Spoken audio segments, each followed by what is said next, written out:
Hey everybody, what's going on everyone? WrestleZone is live after AEW Double or Nothing. Mike Tyson! Mike Tyson! Well, we're almost there. We're almost at Double or Nothing. It feels like we're almost there, Robert. What if we were already there, okay? Maybe I want to be there right now. Enemy of Fun, Robert DeFelice.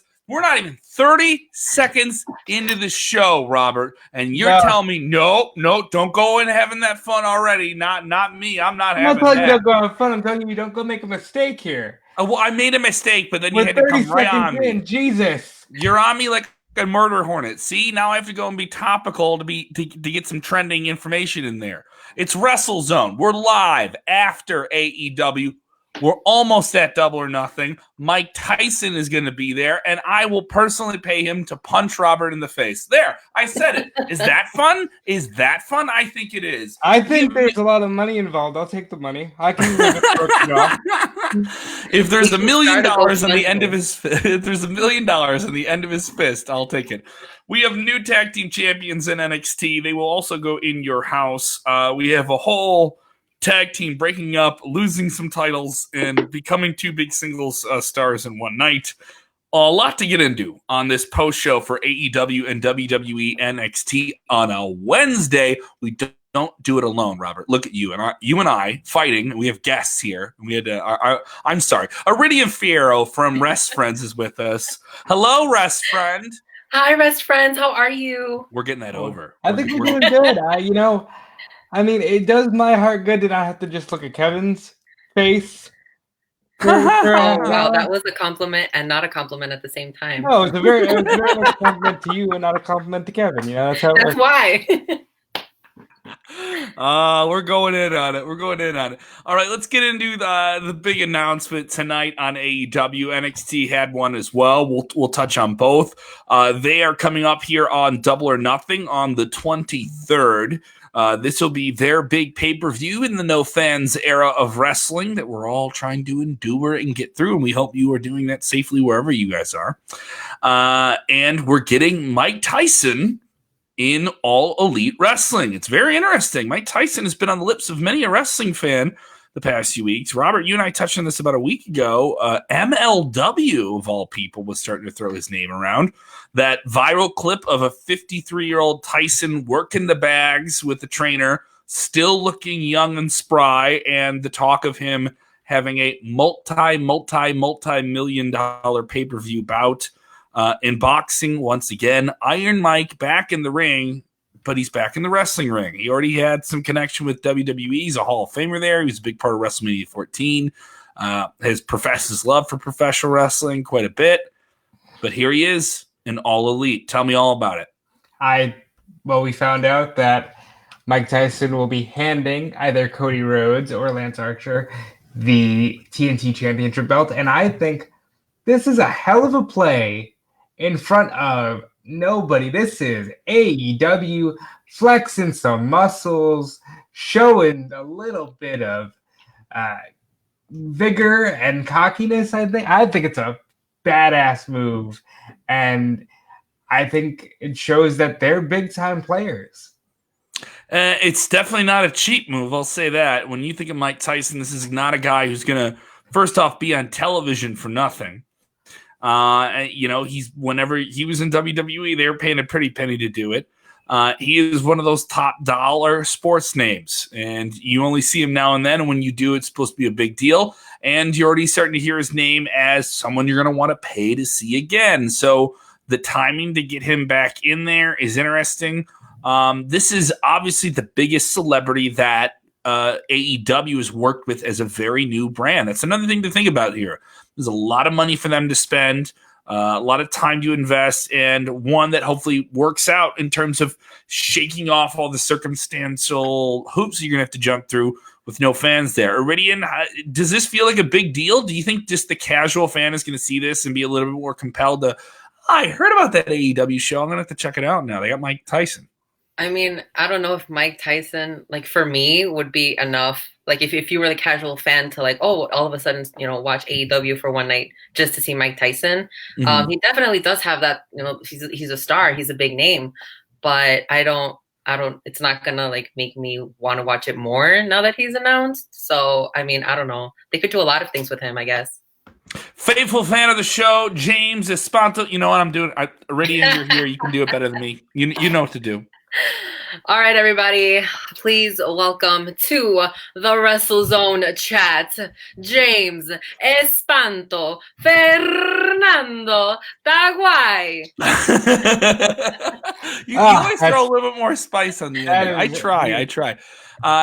James, faithful fan of the show, always with us. If you're watching for the first time, if you're watching for the 100th time, we love you. Thank you for checking it out and jumping in here on the podcast side of things, YouTube, Facebook, wherever you are. James texted in saying, Big Cub.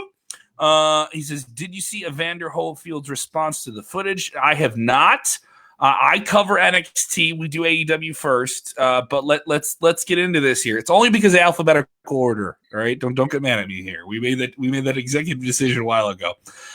What did Evander? Robert, did you catch this? What Evander Holyfield, the man who had a chunk of his ear bitten off on Mike Tyson? Are they going to have a street fight? Are they going to have a pro wrestling match? This had more to do with like last night during the WWE hosted a WrestleMania 3 watch along, and it was absolutely fantastic. I watched it. It was really fun. Holyfield basically was kind of teasing the idea of getting in the ring with Tyson, and my mind immediately said, how hard would WWE try to jump on Tyson Holyfield WrestleMania 37? Like, whew.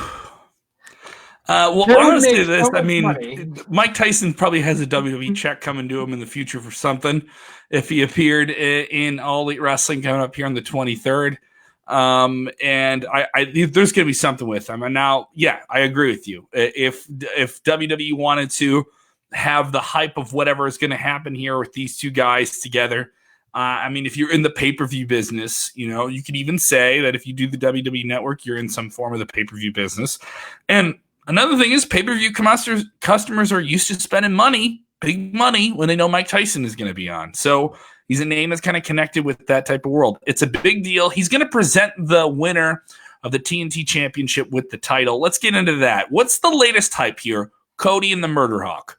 So the show opens with Jake the Snake Roberts cutting a very Jake the Snake Roberts promo. Yes, I'm very offended. Yeah, I would imagine that you were. And like Jake the Snake Roberts on May 13th, 2020, is coming out here saying, listen, Brandy got in my way. As far as I'm concerned, women need to be having babies and in the kitchen. And then he said, I got a lady that comes over for me, but she makes sure I watch a lot of Lance Archer's work because that gets me in the mood. This was like really some wild stuff by Jake the Snake, who, by the way, is a hell of a the day salesman. I'm not going to get any more into that. You should just go look it up. And Cody Rhodes comes out and says, he comes out you've painted way too much of one picture. Yeah, Robert, I know. I'm sorry, but Jake is on a roll. And Cody Rhodes comes out. He tries to do Stone Cold Steve Austin, drives a truck into the building, beats the crap out of Archer. Archer can't get the EBD claw on him. Archer can't get the blackout. Jake pulls Archer out of the ring. Next week, it's Jake Roberts and Arn Anderson in a face-to-face. To tell you that this is the number one segment I'm excited for next week, and that is not a lie. Two masters of the mic going at it. Looking forward to this one. Definitely a lot of players in this. You know, the marquee of the billing is Cody versus Murder Hawk here, Lance Archer. But Cody has Arn Anderson. Cody has Brandy. Lance Archer has Jake the Snake in his back. So you have a lot of supporting players in this. This is something they've done a handful of different times with Cody. They have you emotionally invested in multiple people. You're juggling a lot of plates here. Does it take away from the title for you at all, Iridian? Do you like all the extra sauce on the outside with you?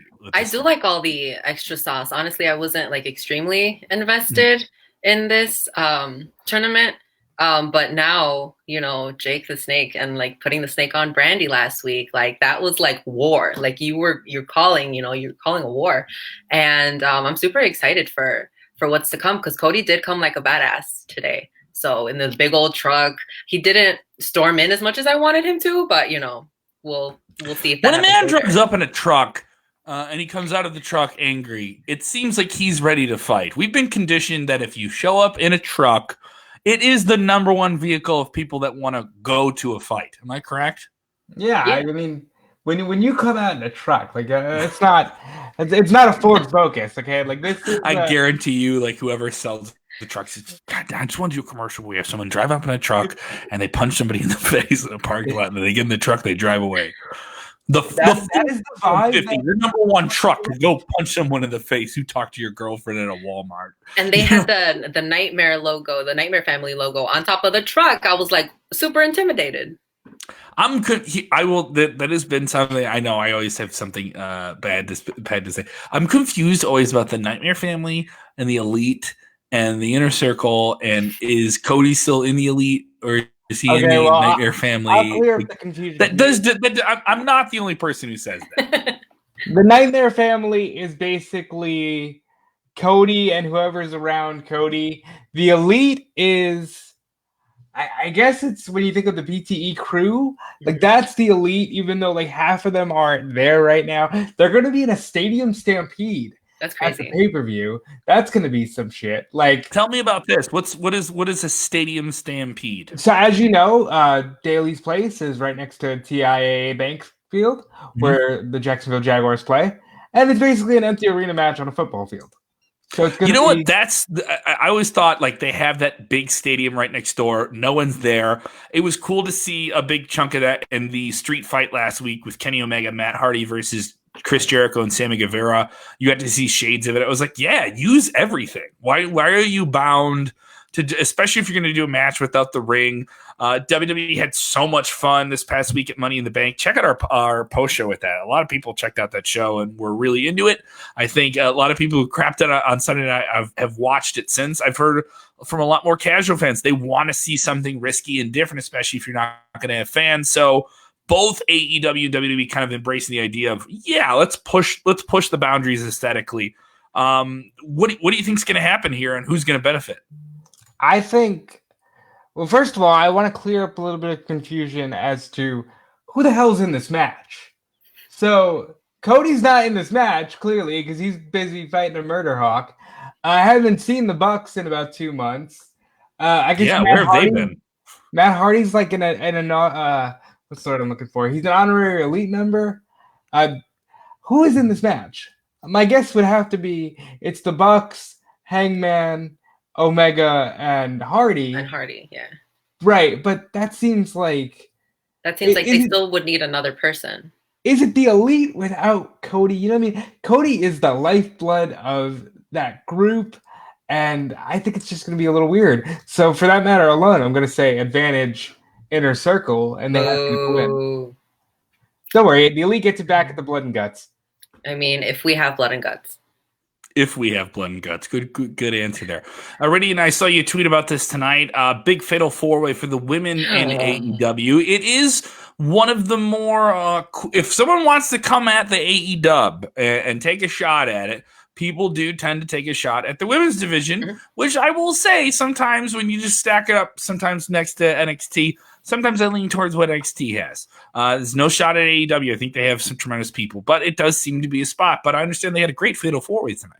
They did. They really had spots where all of the women shined individually. And Britt Baker is like just my favorite person. I love her so much. She is so good. It was her, Chris Statlander. We also had Penelope Ford, who I'm like starting to become more of a fan. You know, we're starting to see her in ring a lot more. And also Hikaru Shida. And Shida is just so good too. So all of those women were fantastic. And you had Nyla ringside. So that was interesting because, you know, now that all of this, you know, the flights are more, you know, available and she can be able to come out and be ringside.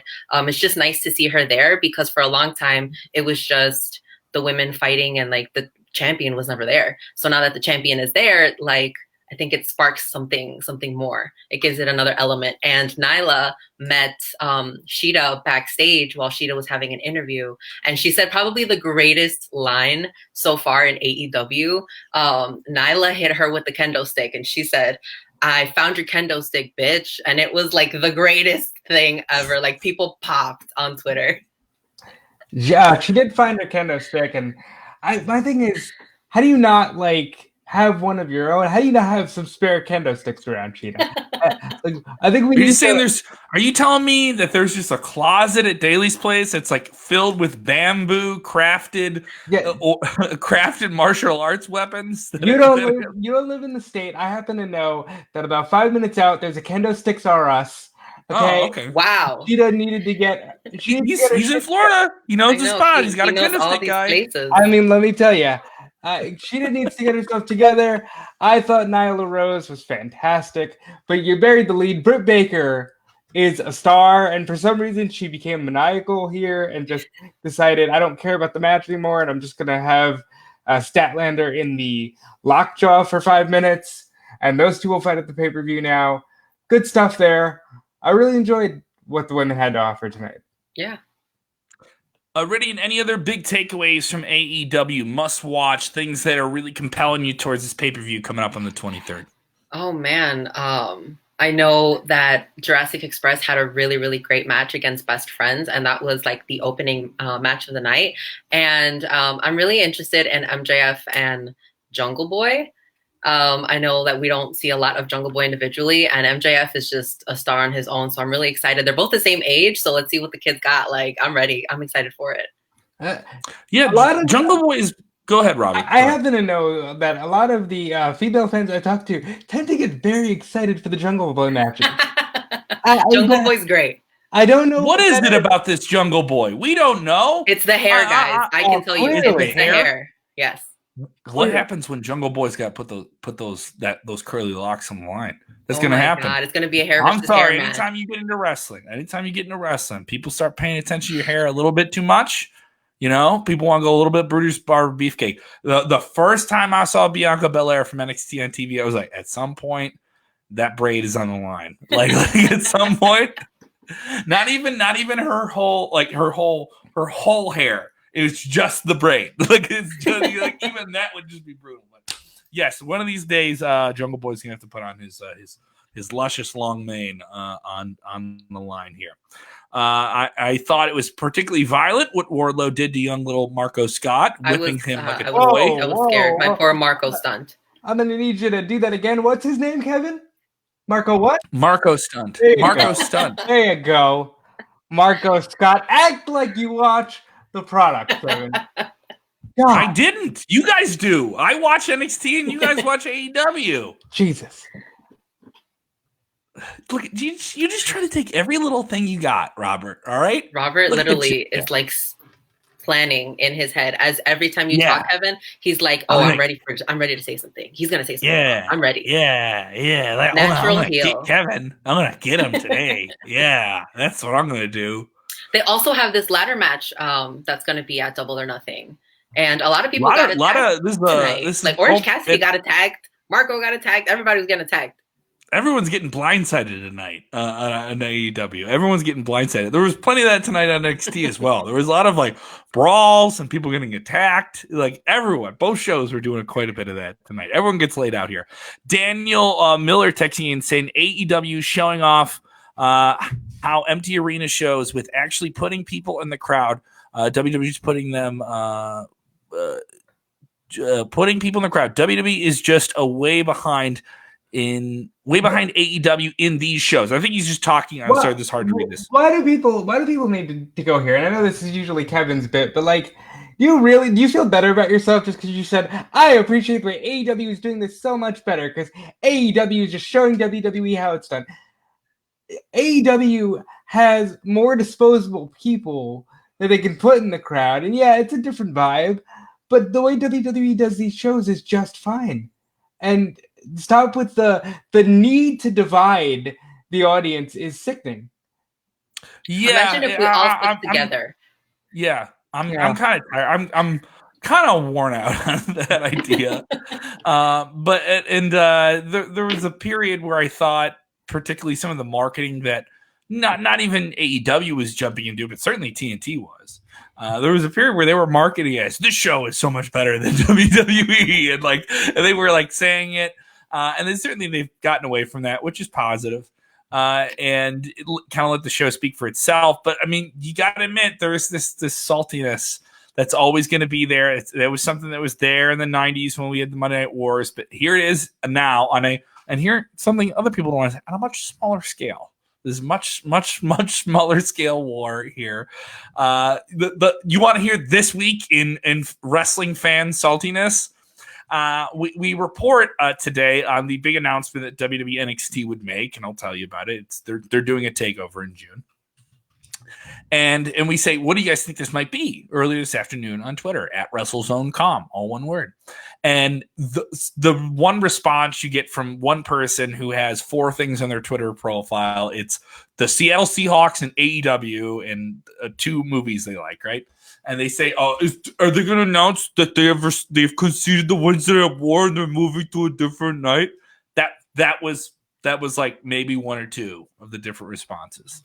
And that's another thing. If you come at our Twitter with some dumb stuff, I'm going to dunk on you. I have no problem saying that. But overall, strong episode of AEW tonight, huh?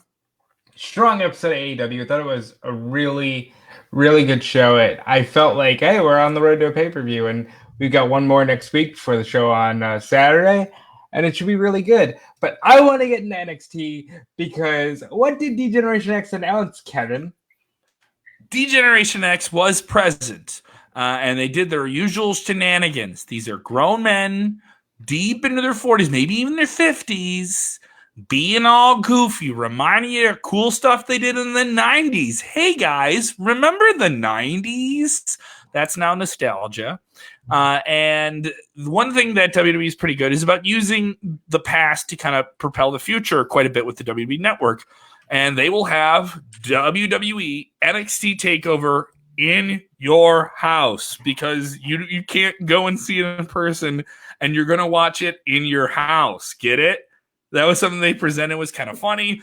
HBK and Triple H in front of like a control center where they're actually like, hey, we're running the show right now, but we want to tell you about this other show that we're going to be doing. And Road Dogg was there. He's like, oh, I was on it in your house. Yeah, you remember that, Sean? You lost to Razor Ramon. And he pulls up his bandana above his face. He's like, you don't have to bring that up. And I thought that was pretty funny. They kept doing like they were doing the face mask thing. And he's like, Triple H, you had a match in your house. You remember that one? You remember you fought one of the Godwins? What happened in that match? And he's bringing up the Pigpen match, and he's going to do the suck it thing at the end of the announcement. Pig crap! That's right. He shoved your face in pig. It was fun. It wasn't the funniest thing, but it was delightful. A fun way to announce a pay-per-view coming up June 7th. Mm-hmm. They're doing the in your house bit with it. We'll of course have some big matches. You know, NXT didn't get a takeover. They kind of spread those matches out on television. They had to scramble. We don't know what's going to happen with NXT UK, which is a whole division that's kind of endowed. 205 Live is basically in replay mode, as they've kind of shifted a lot of the 205 Live talent into NXT on Wednesday night. What do you think of this move here? We're getting a takeover on the network the first time with no fans. I love In Your House.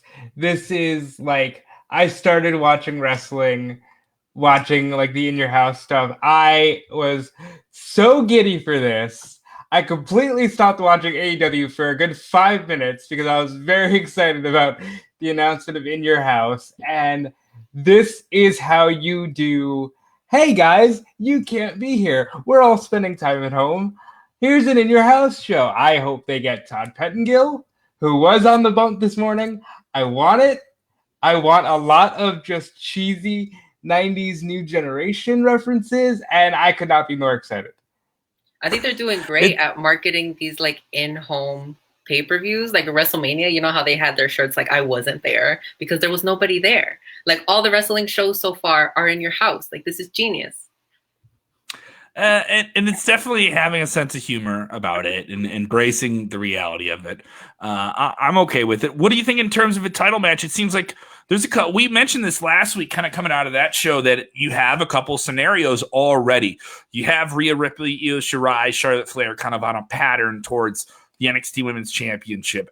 Adam Cole is certainly still locked in some feud with Velveteen Dream, though they didn't touch this week. Oh, the Undisputed Era had quite the personalities tonight.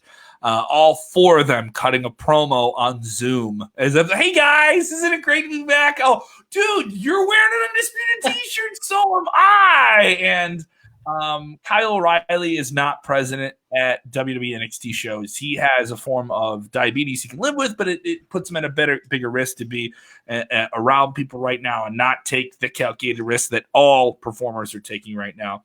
So instead of acknowledging that, they said that he was off filming a movie and then he just mentioned 14 different movies that are mixed together as the movie that he's doing. I thought that was kind of funny. They didn't call Bobby Fish. They called him Bob, which is just when they formalize someone's name, it's always funny. I enjoyed it. It's like if you were watching the bros from Cobra Kai and Karate Kid just catch up with each other. It was kind of funny. I enjoyed that quite a bit. But several different things coming into TakeOver. I like where it's going. The night really belonged to how it started and how it ended. Matt Riddle has been utilizing new NXT recruit, MMA fighter turned pro wrestling breakout star Timothy Thatcher. Legit shooter guy, could really kick your ass. So is Matt Riddle. Doesn't have Pete Dunne, who's stuck over in the UK. So what do? You have to bring in this guy. But Timothy Thatcher really never embraced the idea of being the replacement player. And in this match where they had to take on Imperium, yes, the Imperium. And it was a match where I guess Timothy Thatcher just had enough of Matt Riddle being a fun-time bro and jumped off the apron and walked away. Matt Riddle has become a sports entertainer full-fledged.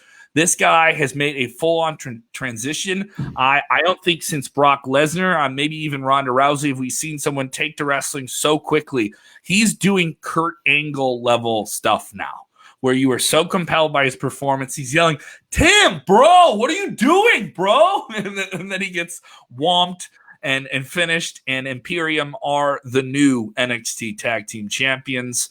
They now also have the NXT UK Championship, a championship that's endowed with Volta, stuck over in Europe.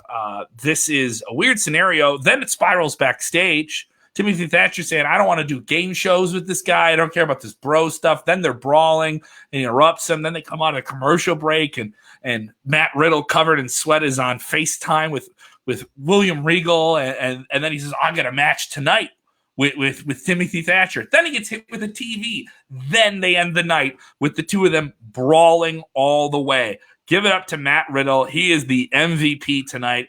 He has become one of the best wrestlers in all of WWE. He had a compelling promo within a match. He had two more compelling promos backstage. He lost the title and main evented a TV show all in 2 hours. You could call it a hot shot. You could call they did way too much of an angle in one night. And this is a team that's only been together for a few weeks, but I was on board with this from the word go.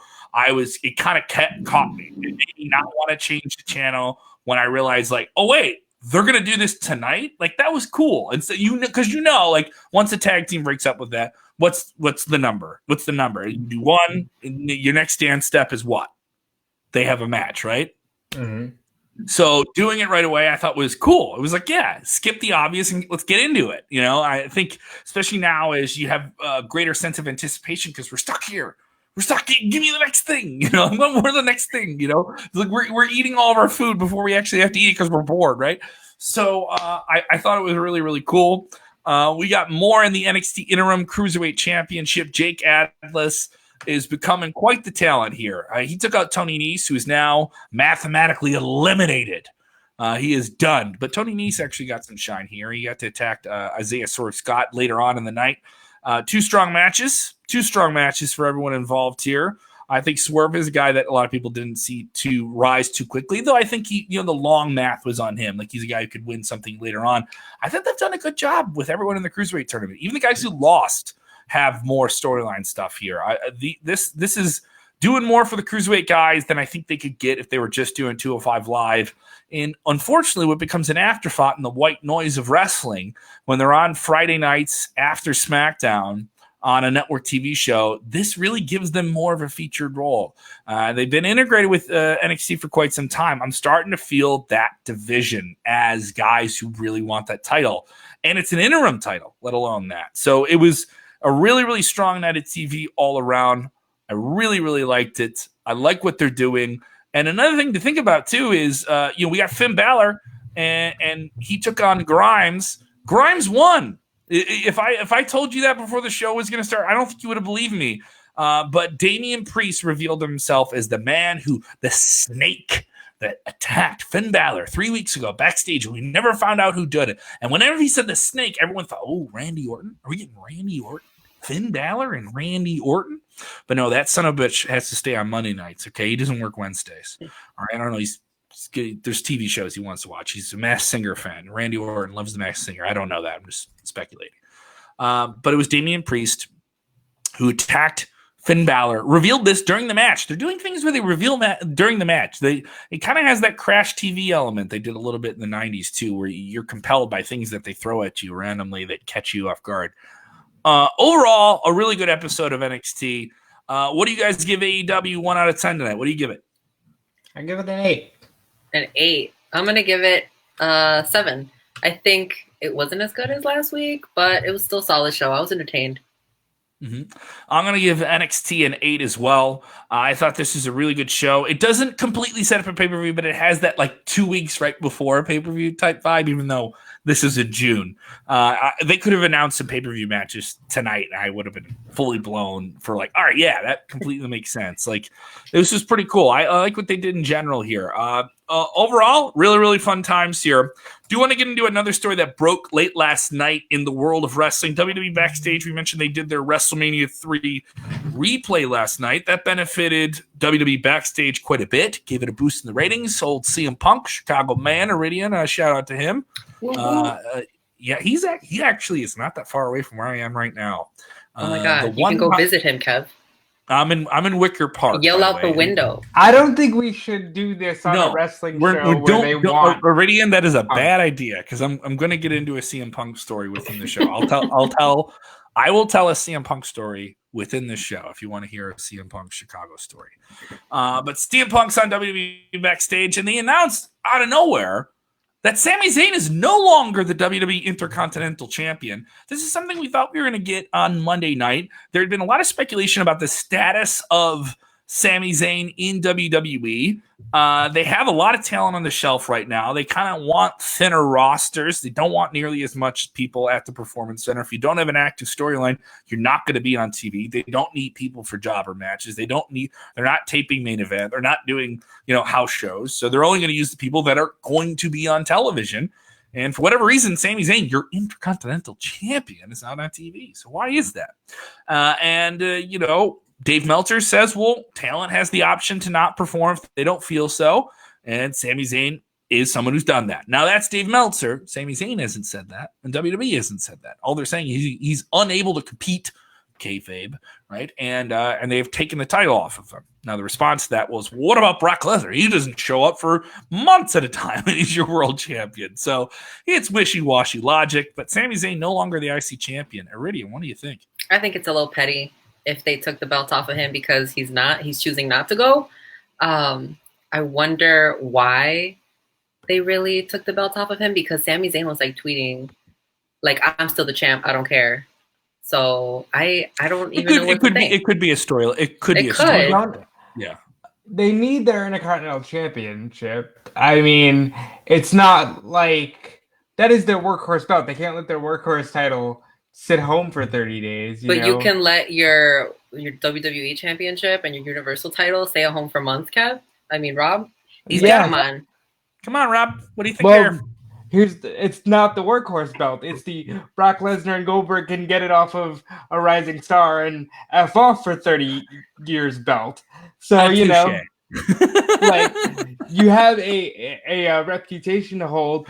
And my guess is they thought they were safe with Sami because Sami worked Mania and he was doing the no fans shows, but he clearly has taken a stand against a lot of things if you read his Twitter.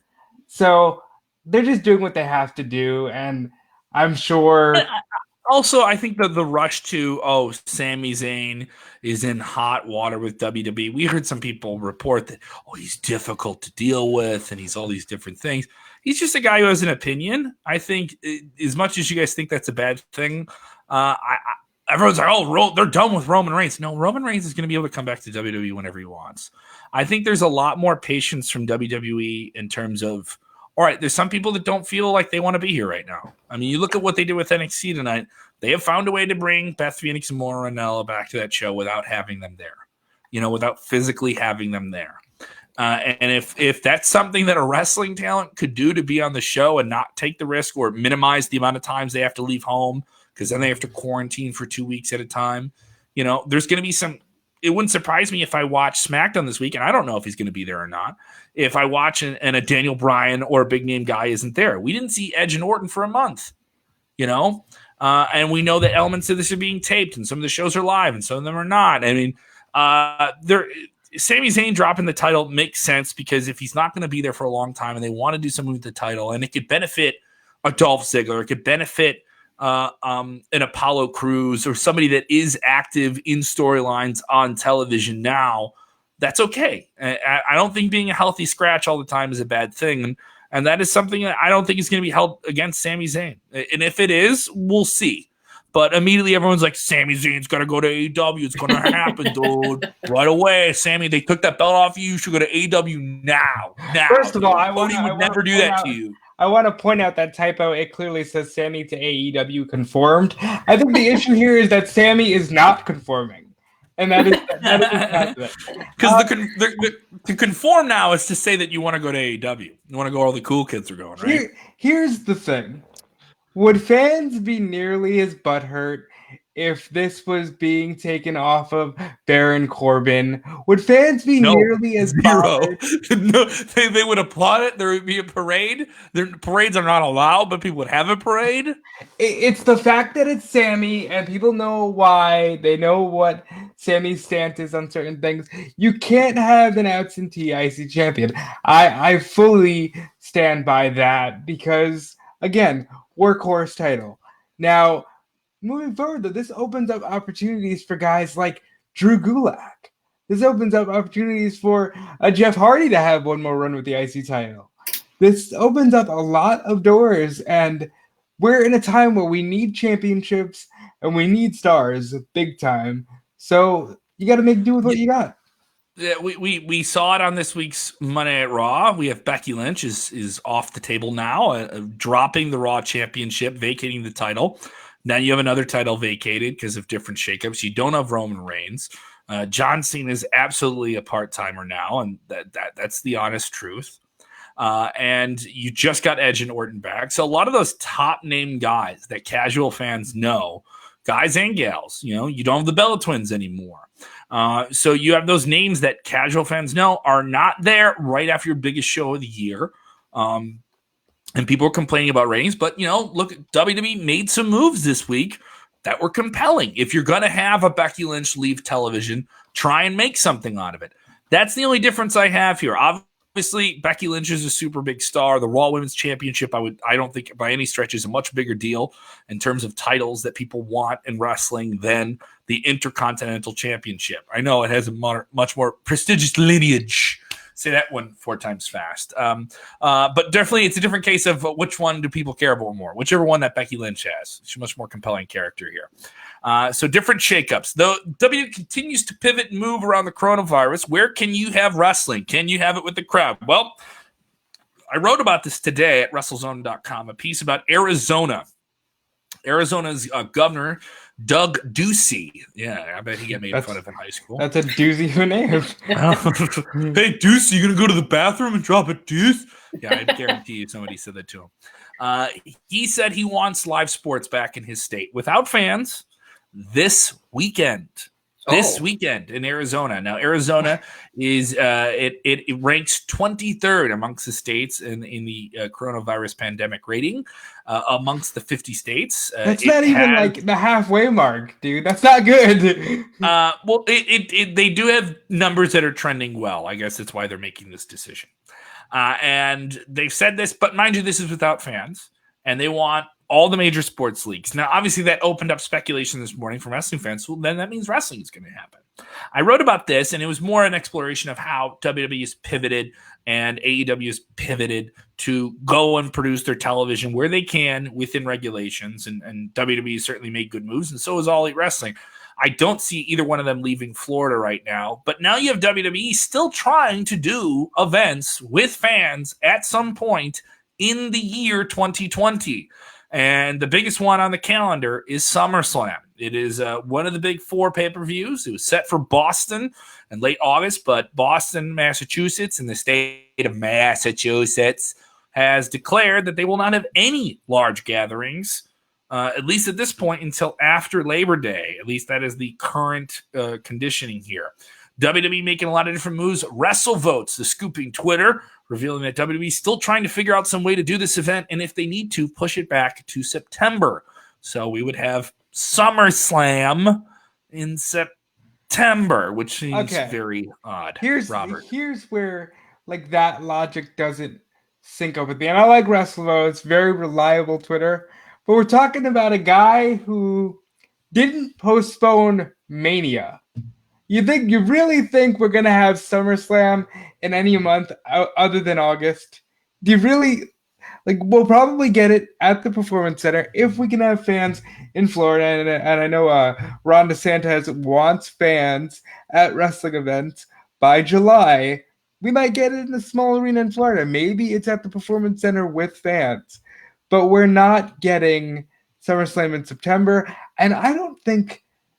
If you're doing shows stationary, why would you want to fly to Arizona to do a show in front of nobody? Does that make any sense at all? I'm not saying that. Just go ahead and read the article. It's more about the idea. And I know what you're saying. WWE, but I'm going to get to this another part. WWE or AEW. I mean, you saw AEW already announce something like this. We saw WWE do it this past week. If you're going to have shows with no fans, and you're going to have to film in these kind of for lack of a better phrase, both aesthetically and chemically sterilized places, right? But visually, these are sterilized spaces. You don't have the roar of the crowd. There's only so much you can do with the glitz and glamour. At the Norcross gym where AEW was in the better part of a month, didn't have any pyro, all right?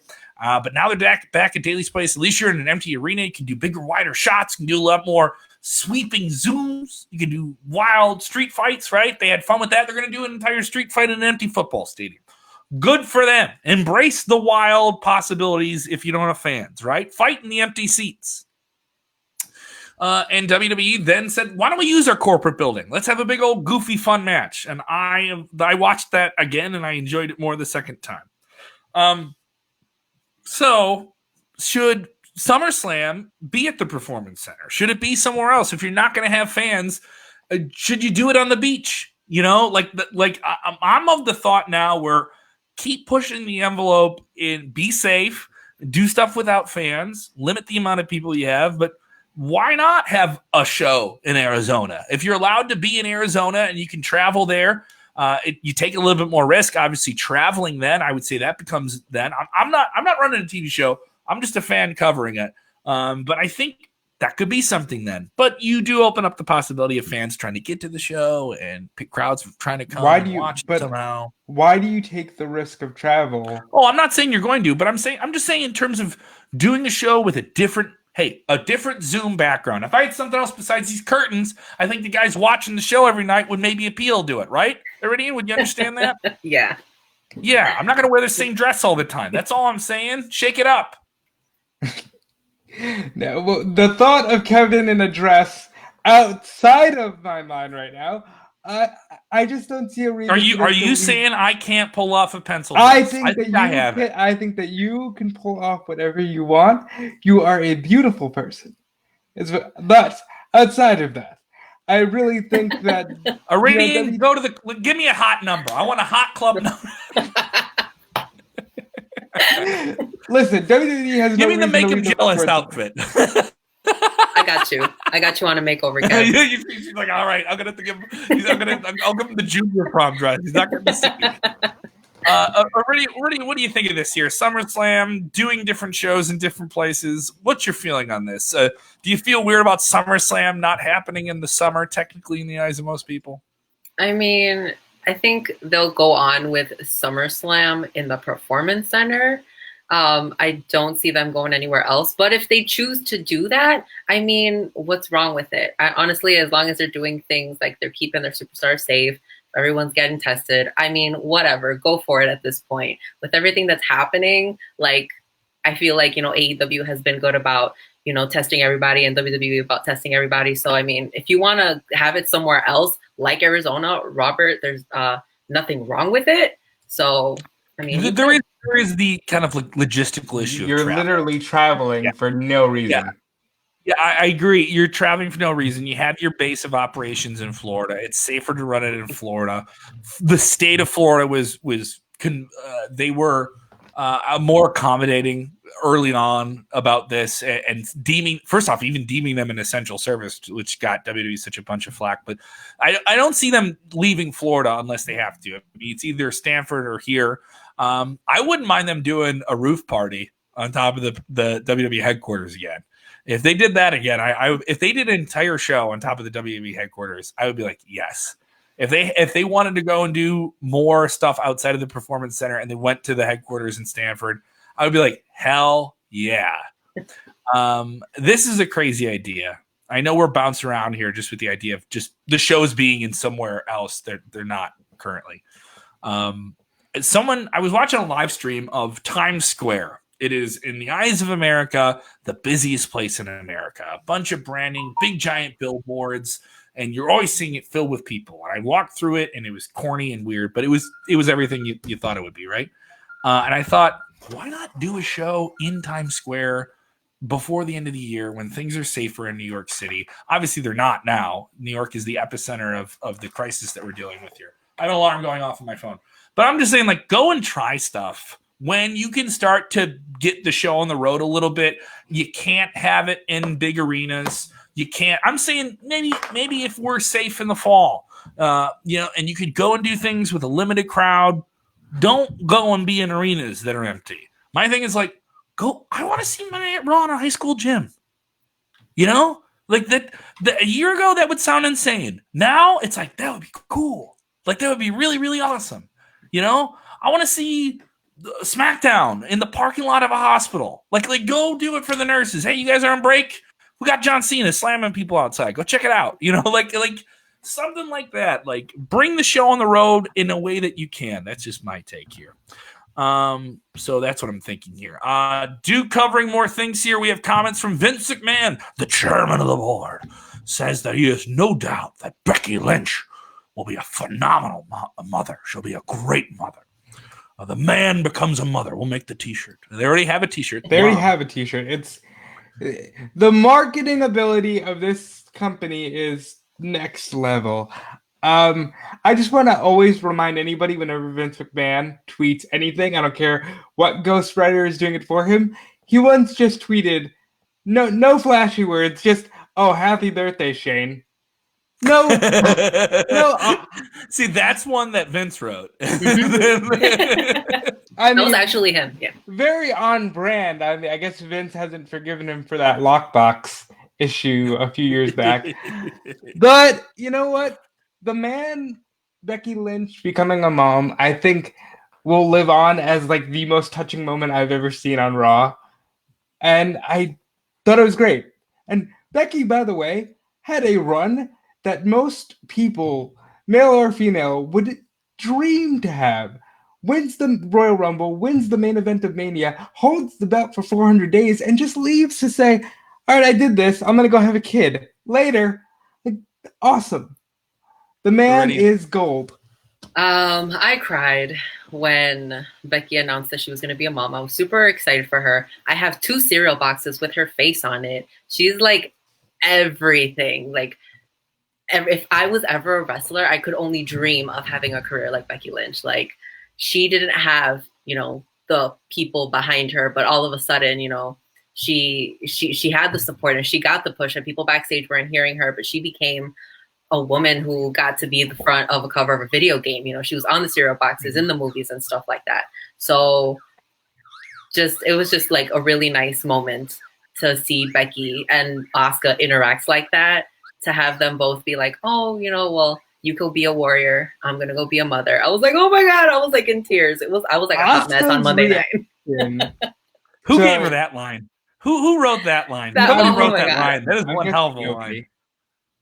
And Asuka's reaction was just the most heartwarming thing. Mm-hmm. And mother? You don't get better than that. And again, I saw a WCW alumni that will not be named because I won't say his name. Disco Inferno. Well, great. Kevin can say his name. Just say, oh, well, Nitro would have never got these ratings because we didn't have wrestlers hugging because Ric Flair was going to have a child.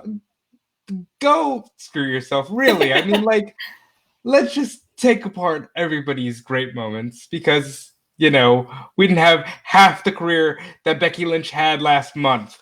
The hottest take on this that I've heard, and it leads me to that tease story. WWE backstage last night. CM Punk has his monthly appearance on the show. And that time of the month. Robert. Sorry. Robert. Really? I can't. I can't, Robert. Come on. Jesus. Robert. Rennie, can you give me a moment? Can you just give me a moment? I need a moment. Yes. What the hell, Robert? So rude. Not as rude as what Punk said, but go on. All right, yeah, but CM Punk went a whole nother level. They did some great stuff with him and Ricky the Dragon Steamboat, remembering WrestleMania 3. They replayed it earlier in the night. And obviously, they're going to replay this big moment from Raw. And Punk's moment was, hey, dude, I'm a heel at heart. I really think Asuka should have took this opportunity to say, oh, you're a mom? Boom! Missed to the face. Like, she doesn't have to take a bump. You missed her. And then the target is put on Asuka, and she has the title, and she has sprayed poison mist in the face of a pregnant woman who just relinquished the championship. And he goes, I'm a heel. That's what I would do. I would, don't be nice. Don't hug each other. Protect the business. like that's what he would have done. And I was just like, ridiculous. So my CM Punk story. Robert, I think I've told this story before on the show. Yes, I think you have. And Iridian, as a wrestling fan in Chicago, you meet someone who's a wrestling fan outside of Chicago the last, 10, 15, 20 years. People ask you, have you ran into the Road Warriors? You're in Chicago, so you must have run into the Road Warriors. You're in Chicago. Have you run into CM Punk, right? The guy who wears your city's flag on his butt.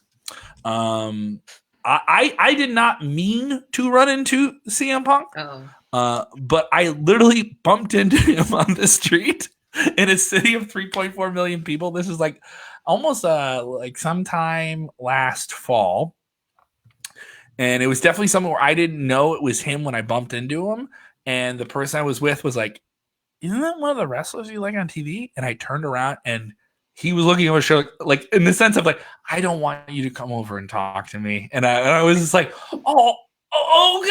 And I just keep walking the other way. Read the and room. Immediately the whole time I'm like, what is CM Punk doing? What is CM Punk doing? I'm not going to turn around. I'm not going to turn around. CM Punk. Oh, man. So it was definitely a freshman bumping into the quarterback of the football team moment. And I was very embarrassed. It wasn't like we bumped into each other. It was like you and you have to like check yourself and say, your name is Kevin. It's not Mark. He's definitely got that vibe that's like, I'm too cool, And I met him. I would say, you've met him. And did you meet him formally? Was it like an event of some kind? It was at C2E2 both times that I met him, and he's just like, all right, I'm here. I got my leather jacket on. I'll sign your I'll sign you an autograph. Mm-hmm. But he's real nice. At this year's C2E2, he gave me a fist bump instead of a handshake because he's smart. He acknowledges the BS of a situation. Yeah. Like he's just the guy who's the term keeping it real. He's a dude he is not real to a fault. He's just real. Yeah. This is what it is. He doesn't have to be more polite than he has to be. He's just is what he is. We're well into not the experiment of him being on WWE backstage. I enjoyed his takes. There was something he kind of poked fun at. I would say even debunked on backstage tonight. I thought this was worth mentioning, Robert. This is something you and I have talked about. The Messenger, the hacker on SmackDown, who is behind the scenes watching everyone in WWE, and he's a hooded figure who looks in front of people, and we only get to see him from behind on SmackDown within the kayfabe of WWE, right? And he is a character that is used some CM Punk phrases, and some people think it's this guy or it's that guy. And we don't know when. There's no timeline for when this character will or will not be released, but there are dates and different things you can find online with his Twitter account and all this different stuff. It's fun. It's if you enjoyed watching the TV show Lost, there's a lot of they call it guerrilla marketing. There's a lot of guerrilla marketing that you can go and find with him that's kind of hidden and fun. So CM Punk starts WWE backstage off by just having his back to the camera with a hood on, and he turns around and goes, "Oh, hello there. I was just watching WrestleMania 3. And he's like, "You guys couldn't tell?" And then I think, the WWE Fox people enjoyed kind of making that illusion. But it is another nail in the coffin of no, CM Punk is not the hacker as much as people would want it to be. How will we ever get on with our lives? Once again, not coming back to wrestling. Whatever will we do? How are people going to take this? It's like when Liv came back and she wasn't Sister Abigail. Everyone was like, what? They never said. That's another thing. Is like some wrestling fans get this in their head where enough of them hear enough fans make a fantasy wanting booking. It. Yes. They never teased a Sting versus Undertaker match. It's just a match that enough fans have said, like, yeah, I would want to see that. It becomes that kind of snowball amongst fan things. And obviously that's a great thing to tap into sometimes. But sometimes it just doesn't work out. It isn't going to happen.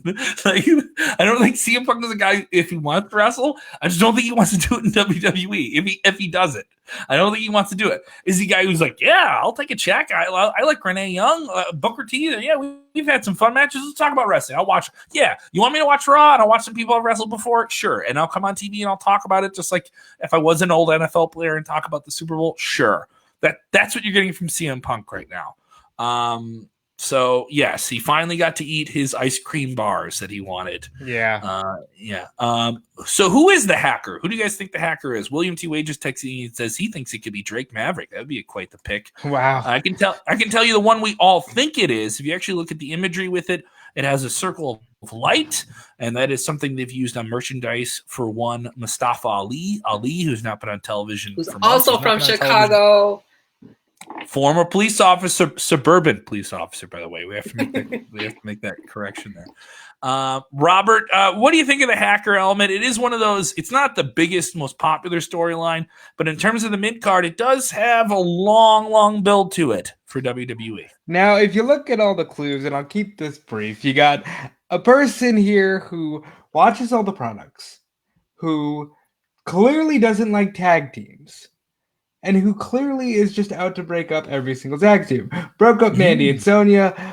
Jesus, breaking up the New Day, breaking up Sasha and Bailey, breaking up this one, that one.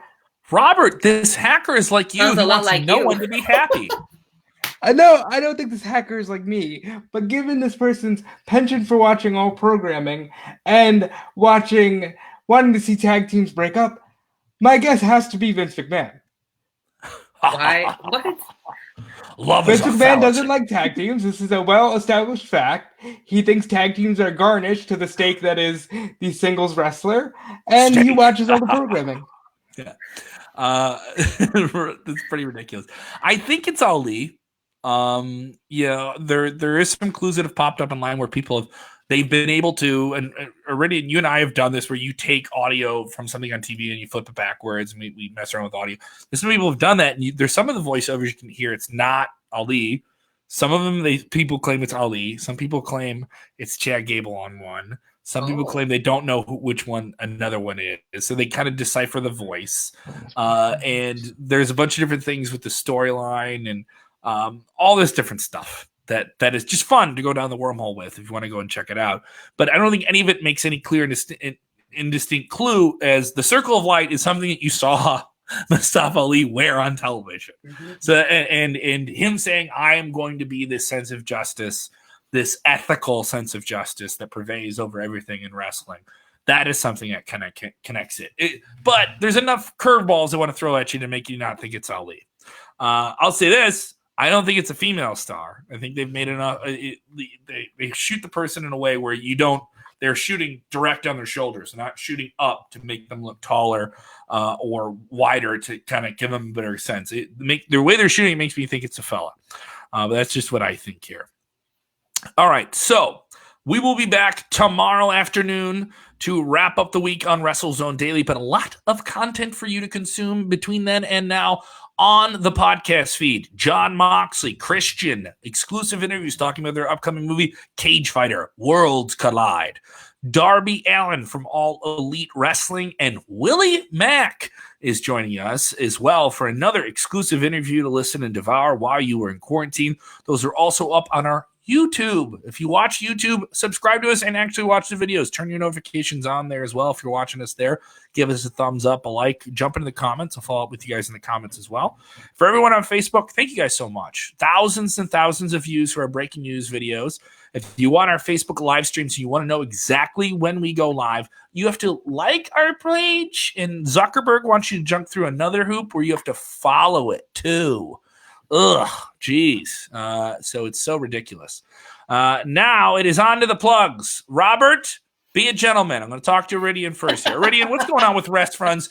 I love this video you recently did. You jump into the reality of fandom and enjoying wrestling with other people right now. We all have to learn how to Zoom. We got to figure out the Zoom thing. You and I, Robert and I figured out. We've been doing the show. I've never met Robert. Robert and I have physically never been in the same room. We were better friends when we started doing this, and we're now just. There was that almost WrestleMania thing. I don't know why that didn't happen.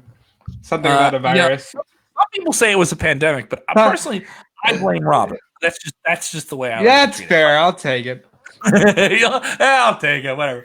But you did something wonderful for your tag team partner, Teddy, on Rest Friends. Great YouTube channel. I love what you did. Tell me about the project of putting a Funko Pop together for your friend. It is so difficult. Oh my God. Honestly, it took me 4 days. The video was only 10 minutes. That took me 4 days to make. I was struggling and I was like, okay, I need to start recording now to get this good part. And then, I can't let them see me paint it 400 times because that's what I did. I could not get a skin color for the life of me. It was rough. But I actually went to go deliver it to her and she loved it. So she's going to have a photo shoot with her own mini Funko. So yeah, it was really fun to do. So maybe I might do more of that.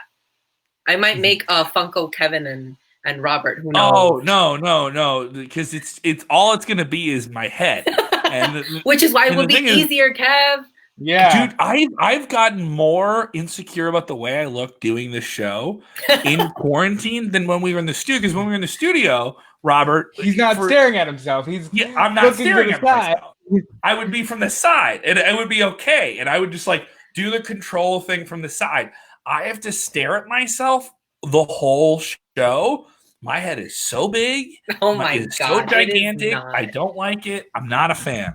That's how women are all day. We're like, okay, we're looking in the mirror. Oh, wait, what is my face doing? What is I need my makeup? All wrestlers, dude, real bros with some real insecurities about the way they look.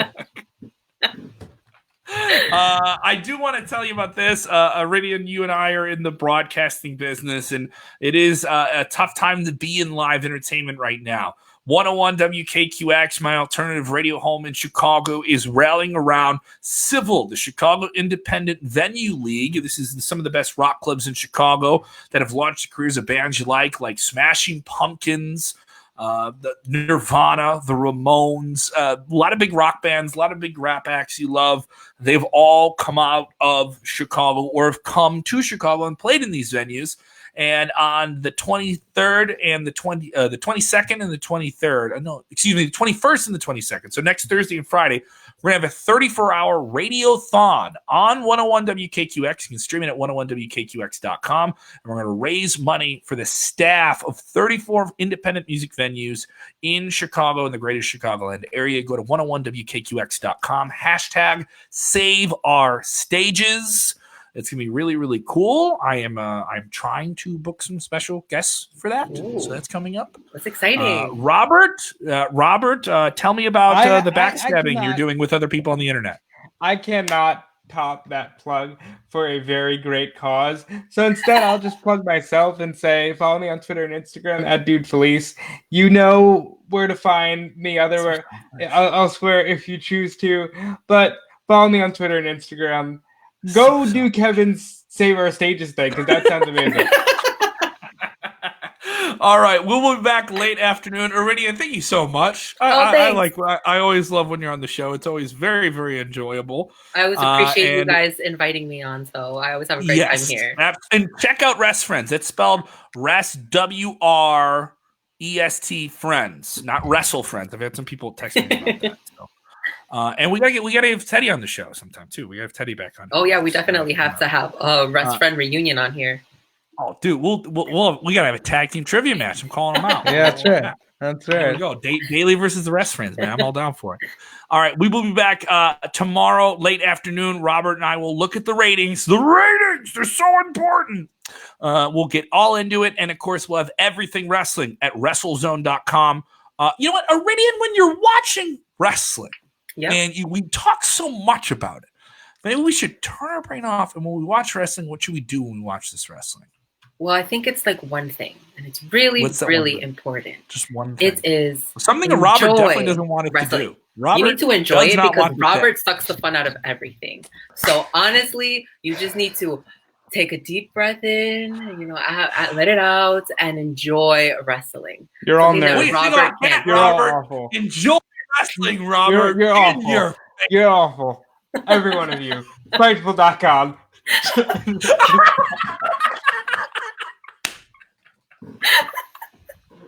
You no good SOB. Enjoy wrestling. We'll see you tomorrow.